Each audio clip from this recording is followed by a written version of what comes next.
Assalamualaikum warahmatullahi wabarakatuh. Salam seni budaya Indonesia. Horas, menjua-jua, anjua-jua, yahoo, ahoy. Oi di sana, salam pahaba, kulo nuwun. Pemirsa, berjumpa lagi dengan kami dalam rubrik Budaya Mimbar Budaya. Kanal Mimbar TV, koran Mimbar Umum. Semoga kita semua dalam keadaan sehat walafiat dan lancar menjalankan tugas sehari-hari. Ya pemirsa, kita sudah 2 pekan berlibur selama Idul Fitri. Ya. Saat ini kita masih berada di bulan Syawal. Wah, ini setelah kita selama 1 bulan melakukan atau menjalankan ibadah puasa. Nah, sekarang kita sudah berlebaran. Dalam kesempatan ini, saya mewakili kerabat kerja, Mimbar Daksi, Mimbar Budaya, mengucapkan Selamat Idul Fitri 1444 Hijriah. Mohon maaf lahir dan batin.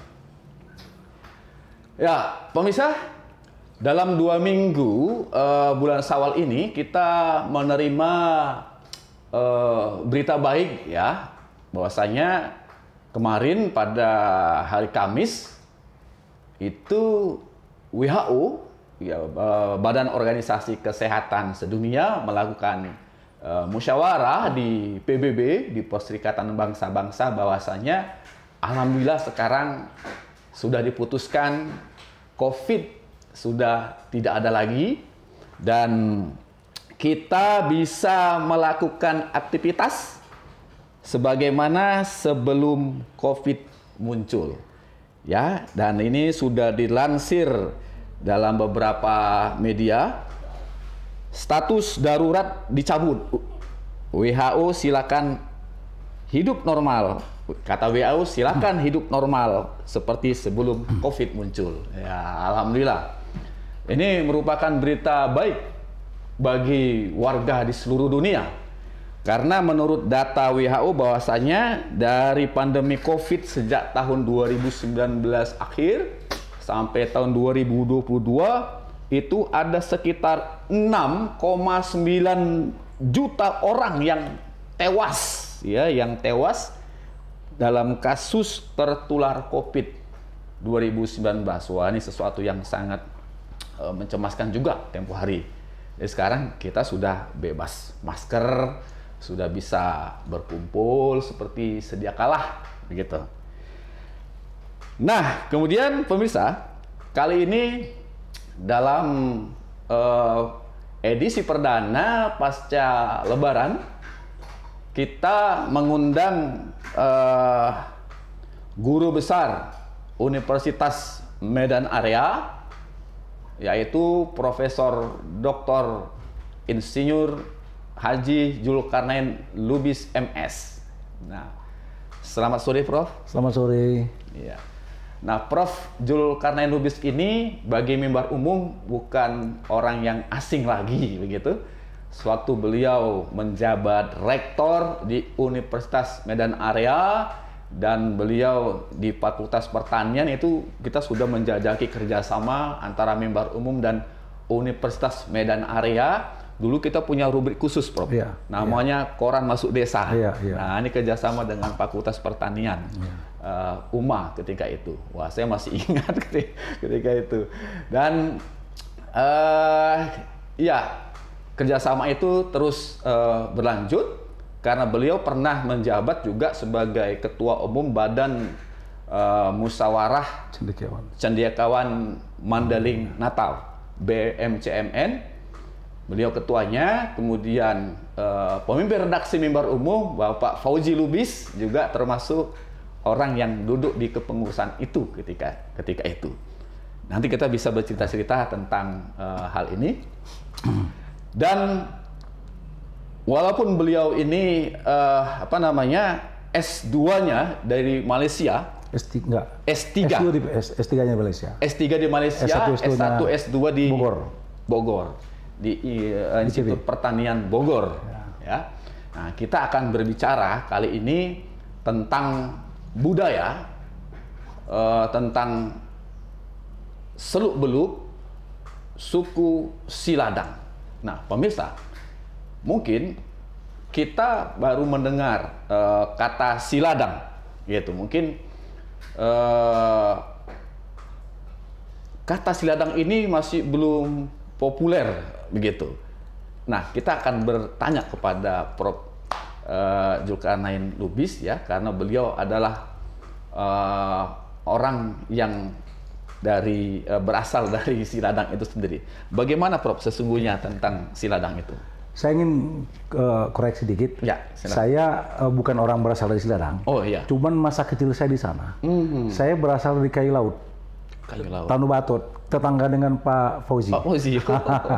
Nah, jadi ayah saya lahir dan besar di Hutarim Baru namanya. Jadi Hutarim Baru dan Tanah Batot itu bertetangga, kampung Kayu Laut itu. Sekarang menjadi Penyambungan Selatan itu kan. Cuman ayah saya menjadi guru pertama di Siladang. Di Siladang. Ketika tahun 56. Beliau ke sana menjadi pionir, mendirikan sekolah di sana, menjadi kepala sekolah SD di sana, memberantas buta huruf di sana. Jadi pada saat beliau datang itu hampir 100% orang sana buta huruf. Wow. Nah, jadi 100% buta huruf. Dan ketika beliau datang ke sana tuh, jadi masyarakat Siladang tuh sangat antusias. Jadi saat itu apapun hasil bumi itu gratis dikasih ke dia, ke ayah saya ini. Tahun 56 beliau sana menjadi guru 5 tahun, menikahlah beliau, ngambil gadis dari Kayu Laut juga, bukan dari sana juga. Jadi tahun 61 balik ke sana. Tahun 62 saya lahir, tapi saya karena anak pertama mungkin tidak dibolehkan lahir di sana. Dibawa ke Tarim Baru, lahir di sana, baru balik ke Siladang.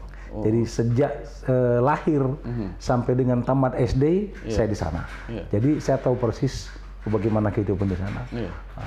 Siladang itu memang bahasanya lain. Bagaimana Jadi itu? waktu kecil saya fluent berbahasa Siladang. Tapi karena saya mungkin udah banyak sekali tertumpuk memori di benak saya dan bahasa-bahasa lain juga banyak ininya, jadi saya udah hampir hilang lah. Hanya saya sampailah saya katakan kemampuan saya berbahasa Siladang. Nah, kalau ayah saya tuh lancar betul memang karena beliau.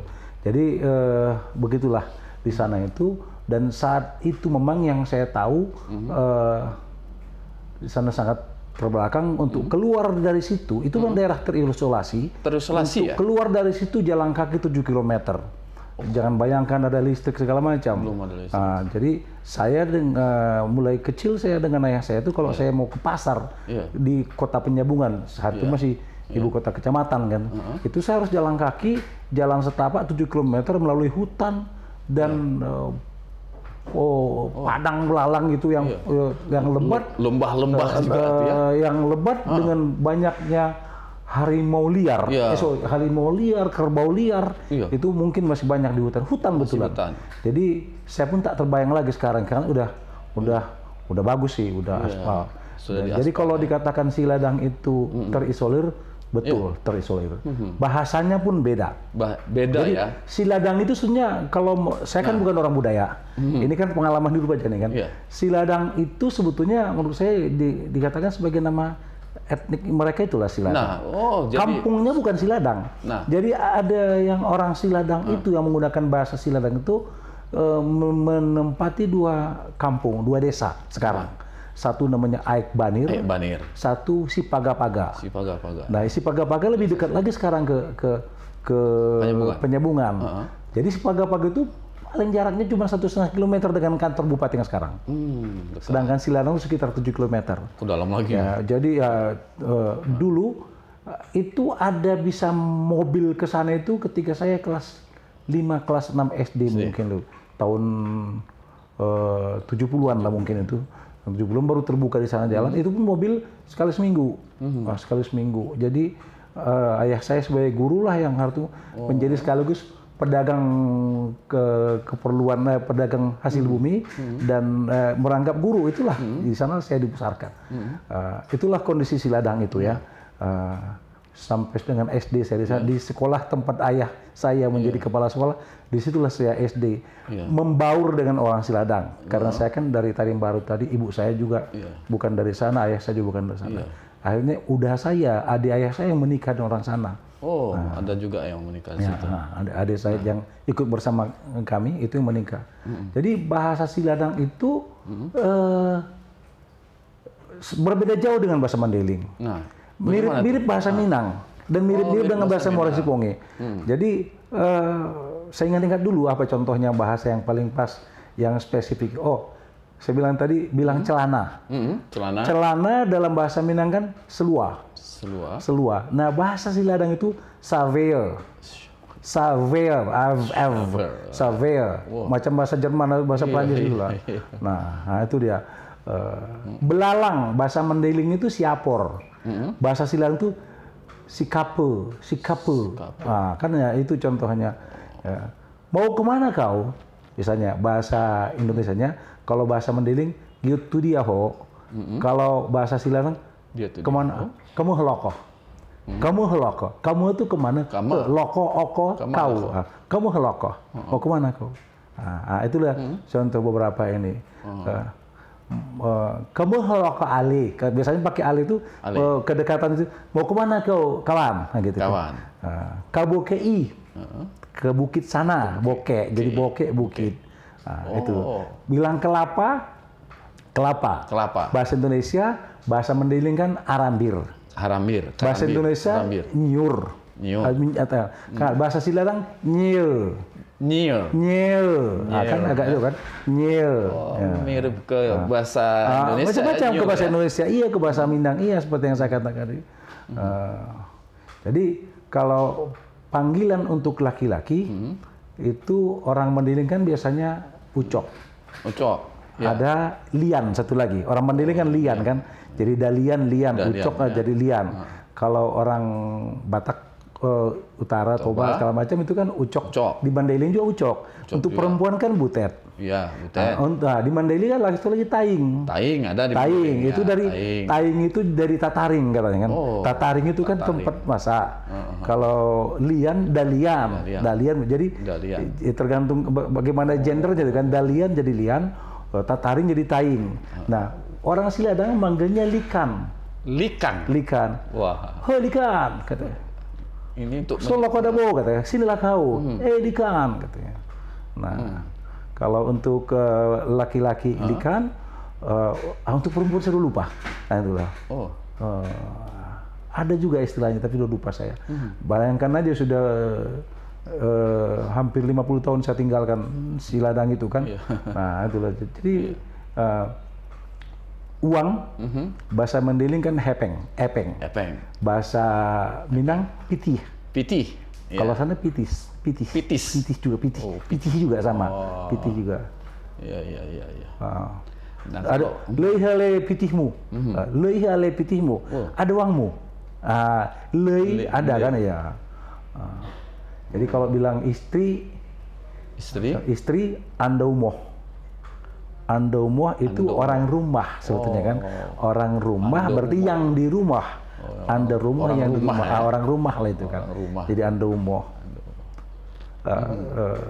Sehale si budok bujong. Berapa banyak si anakmu? Si budok. Sia ya. Si budok. Berapa? Si budok. Si budok berarti asal katanya budak kan anak. Melayu kan anak kan. Jadi budak jadi si budok.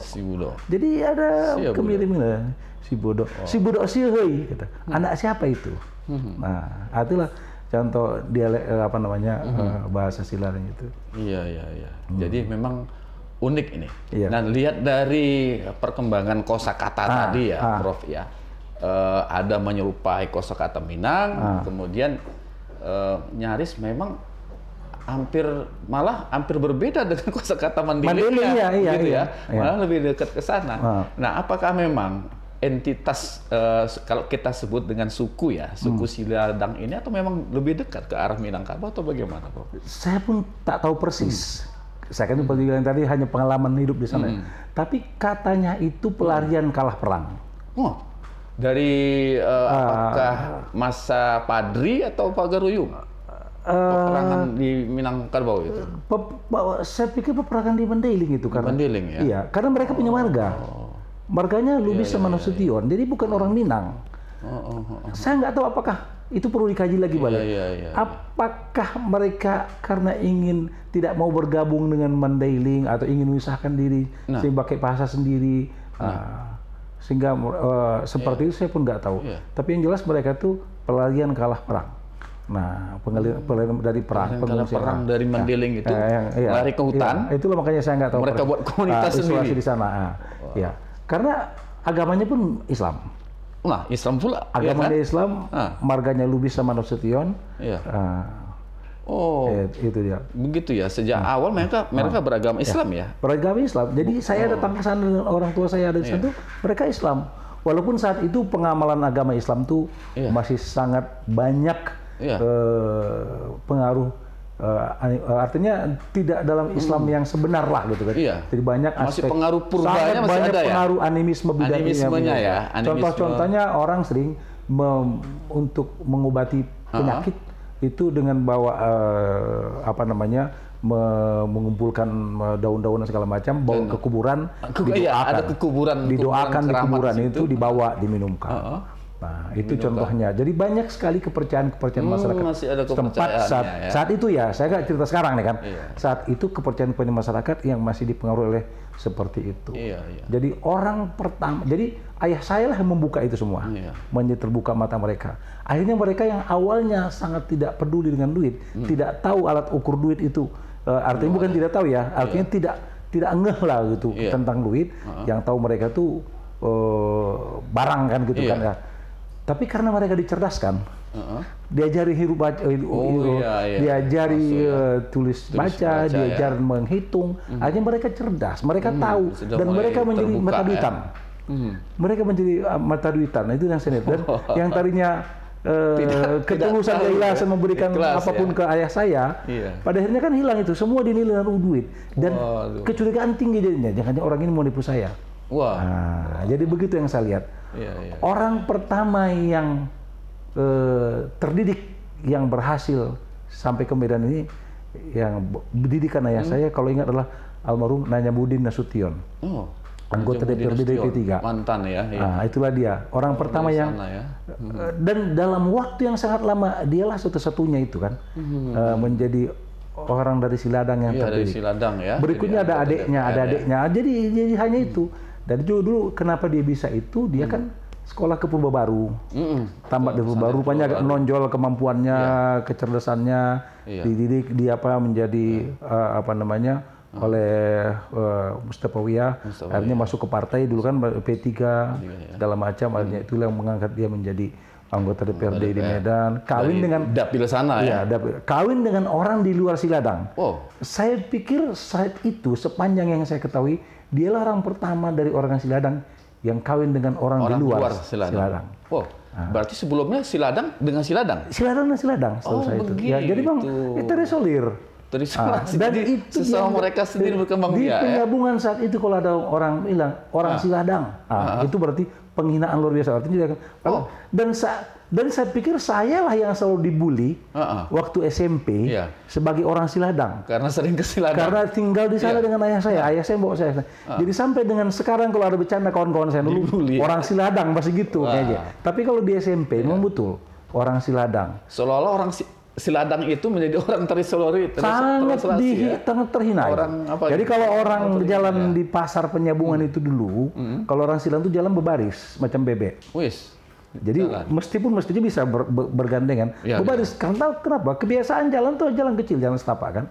Jadi kebiasaan jalan di kota pun seperti itu gitu. Jadi kalau ada orang yang jalan berbaris seperti itu, macam orang Siladang. Jadi stereotip ya? Stereotip, macam orang jalannya begitu.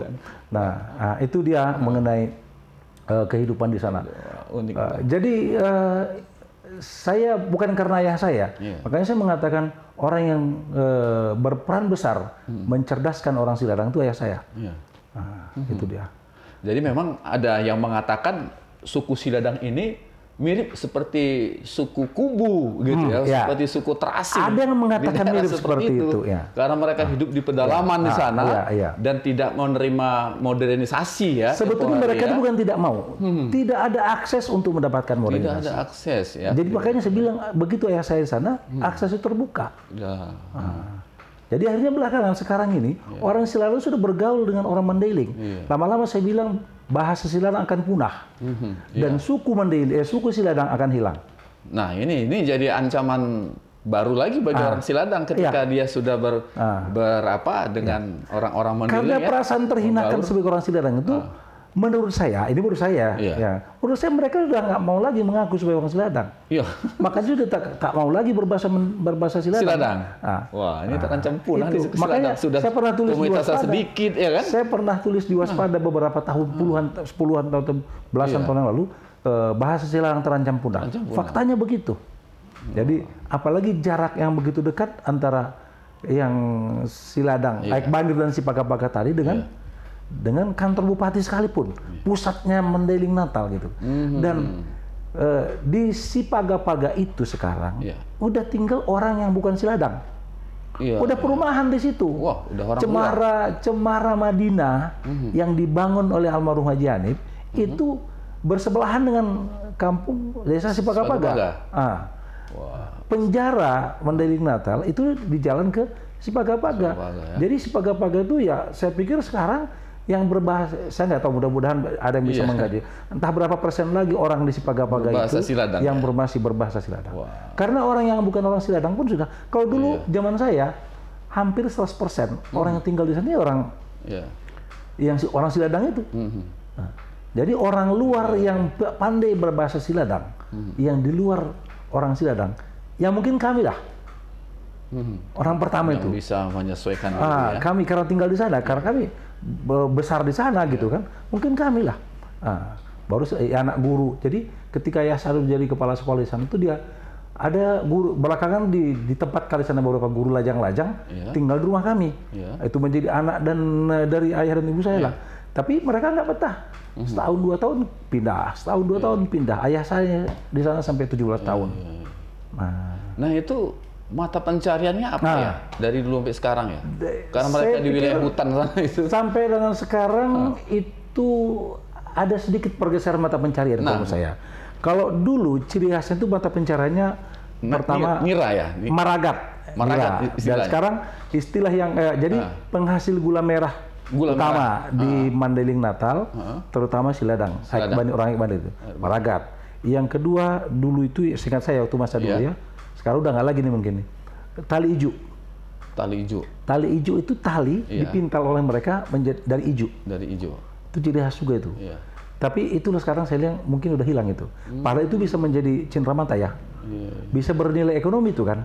Betul. Jadi maragat, tali ijo, bikin suhul. Tahu suhul itu kan? Kalau bikin orang Mandailing kan kalau mengolah ini hal-hal yang terkait dengan budaya yang mestinya perlu dilestarikan ya. Betul. Kalau manajak, mengolah tanah, itu kan tempat lain cangkul. Ini tajak tuh macam cangkul juga, tapi macam ini. Itu mengolahnya dari tangkainya itu namanya suhul. Mereka buat dari kayu.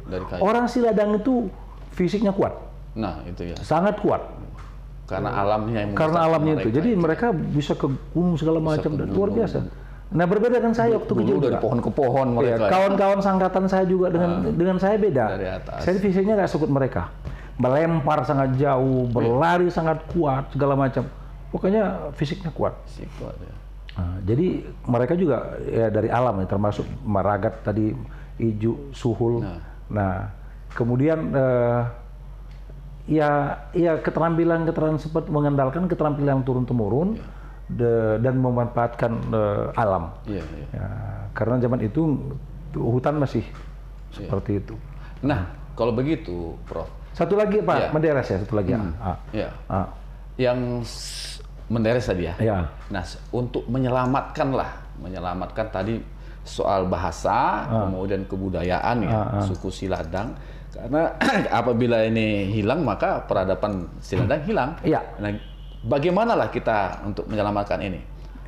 Tempo hari kan ada sisi kebahasaan, tempo hari ada dari Balai Bahasa lah yang melakukan pemetaan bahasa ke sana. Dan kabarnya juga kawan-kawan dari Balai Bahasa itu akan menerbitkan kamus gitu ya, kamus bahasa Siladang, bahasa Indonesia dan bahasa Siladang. Nah, itu dari sisi kebahasaannya. Kemudian apa lagi yang harus dilakukan untuk menyelamatkan itu? Aduh. Jadi saya malah jadi pesimis itu. Jadi Siladang itu akan tergerus oleh modernisasi. Akan tergerus oleh modernisasi. Dan karena itu tadi, pertama orang Siladang sendiri makin lama makin mereka juga tidak akan bangga jadi orang Siladang.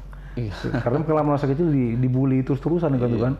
Jadi segimanapun mereka cerdas, segimanapun mereka berani, tetap alak Siladang. Nah, itu mungkin satu pertama ya. Jadi dari mereka sendiri tidak ada keinginan untuk mempertahankan identitas itu. Yang kedua, itu tadi si Paga-Paga terutama, si Paga-Paga itu hampir sebagai itu. Dengan berbaunya dengan orang Mandailing, bahasa yang digunakan akan bahasa Mandailing. Ini jadi sebelum mencari bagaimana caranya, kita lihat dulu penyebabnya akan tergerus itu. Nah, itu berbaunya dengan orang Mandailing, misalnya perumahan pun di sana akan perumahan yang tinggal di sana sudah berbaur, ya lama-lama akan makin hilang dengan masuk itu. Yang ketiga, jarak yang dekat dengan kota, itu akan menambah. Yang keempat, karena itu pengembangan kota penyambungan itu kan salah satu yang paling potensial ke arah sana. Jadi orang juga beli tanah ke arah sana itu kan. Nah, itu juga akan menambah orang luar Mandailing ke sana. Tambah tadi dari faktor dari mereka sendiri juga kayaknya tidak terlalu bangga dengan Siladangnya. Orang luar juga akan ekspansi ke sana. Yang ketiga, yang peduli dengan itu juga nggak ada. Sekarang siapa yang peduli? Paling yang peduli ya peneliti. Balai Bahasa, akademisi kan cuma itu aja yang peduli kan. Dan seberapa besar sih peranan mereka itu untuk mempertahankan itu? Jadi mestinya ada cagar budaya. Ya itu harus ada cagar budaya ya. Cagar budaya siapa? Ya nggak lain pemerintah. Pemerintah ya. Pemerintah mana? Pemerintah Madinah. Nah sekarang siapa yang peduli pemerintah tentang itu? Itu ngeluarin duit. Nah balik kepada topik kita yang seharusnya kan. Itu nggak menguntungkan, nggak seksi bagi pemerintah, karena nggak bisa dapat duit, malah harus ngeluarin duit. Yang seksi itu membangun penjembatan, fisik ya. Membangun jalan baru seksi. Karena di situ kan saya dapat sekian persen kan begitu kan. Nah jadi nggak ada yang peduli, jadi nggak ada yang menginikan. Jadi berteriaklah sesuka hatimu, nggak ada untungnya itu kan begitu kan. Itu yang akan terjadi sebetulnya. Padahal ada undang-undang ya tentang cagar budaya, di situ bahwasanya pemerintah daerah itu diwajibkan untuk membentuk tim tim ahli cagar budaya, TACB. Nah, ini kan sebetulnya orang-orang yang memperlambat kehancuran itu gitu. Harusnya mereka bisa melakukan revitalisasi ya untuk mendata supaya aset-aset budaya itu tidak hilang gitu ya. Berarti di sini Pemkab Mandailing Natal lagi harus bertanggung jawab. Makanya kalau saya tanya, seberapa persen sih kepedulian orang-orang di Kabupaten Mandailing Natal itu, para pejabat yang di sana terhadap Siladang? Nah ini otokritik ini bagi bapak-bapak teman-teman kita di Pemkab Madinah ini. Bagaimana supaya kawasan Siladang itu tidak punah, itu bisa menjadi kawasan warisan budaya, jadi heritage gitu ya Prof ya, supaya itu menjadi keunggulan. Justru keunggulan dia bisa menjadi desa wisata yang akan membesarkan Kabupaten Mandailing Natal itu sendiri. Kalau saya anak-anak saya sering saya bawa ke sana, mereka menyaksikan bagaimana gula aren itu dibuat. Mereka menyaksikan bagaimana menyadap nira dari pohon aren. Itu dia. Jadi bisa aja, artinya tidak harus semata-mata idealisme di sini. Bisa juga gabungan antara idealisme dan pragmatisme di sana. Artinya di sana ada duit loh. Nah, tapi duit yang tanpa mengorbankan budaya itu. Yang saya bilang tadi, potensi untuk oleh-oleh. Orang Siladang itu seperti bilang ada tali ijo. Ada ukiran-ukiran, ada kayu-kayu diukir yang bisa mereka lakukan. Ada peradaban yang air itu loh, Prof. Yang air dari disuling dari gunung dari apa itu yang dekat kuburan itu kan. Satu yang unik itu yang yang perlu juga ya masyarakat tahu gitu. Iya, iya. Karena perkembangan sastra, lisan juga sangat kuat di Siladang itu. Betul. Belum terungkap. Boro-boro belum terpikir untuk melestarikan. Mengungkap aja siapa peduli gitu kan? Siapa yang peduli gitu. Iya, karena kawan-kawan dari Balai Bahasa itu riset kebahasaan. Iya kan? Nah, tinggal riset kesastraannya nih yang perlu dilakukan. Termasuk oleh perguruan tinggi juga. Iya. Kalau soal tarian memang saya pikir setahu saya orang Siladang itu memang miskin art, miskin seni itu, Bang. Sampai saya keluar sini nggak pernah saya lihat model tariannya orang Siladang. Nggak ada itu tariannya orang Siladang. Makanya mereka lebih mengandalkan fisik, saya bilang tadi kan. Lari, loncat, manjat, itu. Seperti di Nias itu yang tari alam, tari perang gitu ya. Mungkin hampir sama. Seperti karena untuk mempertahankan mempertahankan hidup, mempertahankan entitas mereka sendiri tidak terganggu dari orang-orang luar gitu. Jadi tarinya pasti loncat-loncat itu. Pasti yang gitu-gituan. Tapi sampai sekarang saya yang tidak memperhatikan, tapi tidak saya temukan itu.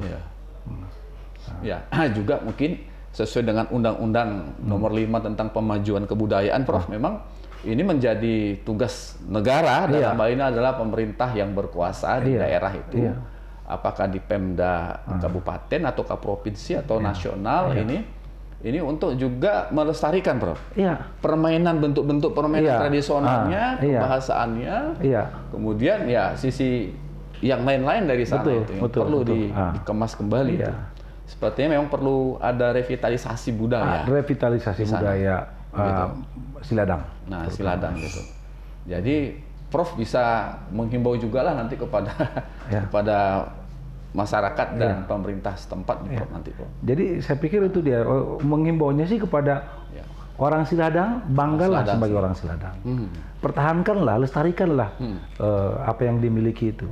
Nah, orang di luar Siladang, apa yang perlu kita lakukan supaya itu bisa bertahan? Nah, Pemda setempat itu harusnya ada upaya untuk mempertahankan itu. Nah, karena memang susah juga sih. Orang Siladang itu belum banyak, Kang. Saya pikir cuman Najamuddin sendiri lah satu-satunya yang asli orang sana. Jadi sekarang kan jadi yang peduli dengan situ nggak ada. Ada ya. Kayak saya mungkin hanya romantisme masa lalu aja yang buat saya mengingat Siladang itu. Artinya ikatan emosional yang kuat dengan Siladang itu tidak terlalu kuat.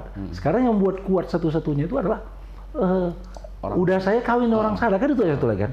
Yang sekarang anaknya ada yang kerja di rumah itu. Ada yang jadi dosen juga di rumah kan. Anak dia udah saya tuh yang ikut bersama. Hanya itulah paling tinggi. Dan mereka sendiri pun kok ditanya, ini mudah-mudahan mereka nggak dengar ya. Dan, kau bangga dengan orang Siladang ya? Mungkin mereka jawabnya enggak. Kalau dia orang Siladang pasti akan dengar nanti, Bro. Makanya. Karena ini masih langka nih bagaimana memasyarakatkan etnik Siladang di Indonesia. Begitu. Ya, pemirsa, wah ini perbincangan kita ini sudah tidak terasa nih, Bro. Waktunya sudah begitu ya. Sangat asik sekali bicara tentang suku-suku bangsa yang nyaris tertinggal ya, yang nyaris terasing. Sesungguhnya orang-orang Siladang itu juga sebetulnya tidak menafikan diri terhadap modernisasi, terhadap penyesuaian terhadap kebaruan-kebaruan, tetapi juga mereka kadang-kadang melupakan identitasnya sendiri sebagai suku tersendiri gitu. Menurut Prof. Jul tadi, apabila sudah mendapat kebaruan-kebaruan, mereka seolah-olah tidak merasa lagi sebagai orang Siladang, sehingga bahasanya juga sudah nyaris punah. Untuk itu, sebagaimana tadi dihimbau oleh Prof. Jul, bahwasanya memang perlulah kerjasama semua pihak, baik dari masyarakat itu sendiri, supaya tetap mempertahankan budayanya sendiri, budaya Siladang. Juga perlu pengembangan dari semua pemangku kepentingan. Dalam hal ini mungkin adalah pemerintahan setempat, kemudian lembaga-lembaga terkait, termasuk lembaga-lembaga riset dan perguruan tinggi, untuk melakukan revitalisasi terhadap kebudayaan Siladang supaya tidak punah. Barangkali ini pertemuan kita hari ini, Prof. Ya. ada closing statement, Prof? Ya, saya pertama terima kasih sudah diundang di sini. Ya, terlepas dari materinya apa, kalau ditanya kepakaran saya kan tentu sangat jauh dari sini. Ini hanya perjalanan hidup dan ini versi saya, pengalaman hidup. Kalau kepakaran saya kan sebetulnya saya orang statistik, saya orang ekonomi. Jadi nanti bisa tidak pas untuk ini kan gitu kan. Nah, saya cuman sebagai orang yang lama tinggal di Ciladang, ayah saya merasakan sudah punya jasa di Ciladang. Ya, tolonglah kita jaga bahasa, budaya, dan kekayaan yang tersimpan di dalam suku Ciladang tersebut. Kalaupun seandainya boleh dikatakan suku, jangan sampai ada yang hilang di antara mereka. Betul. Itu saja.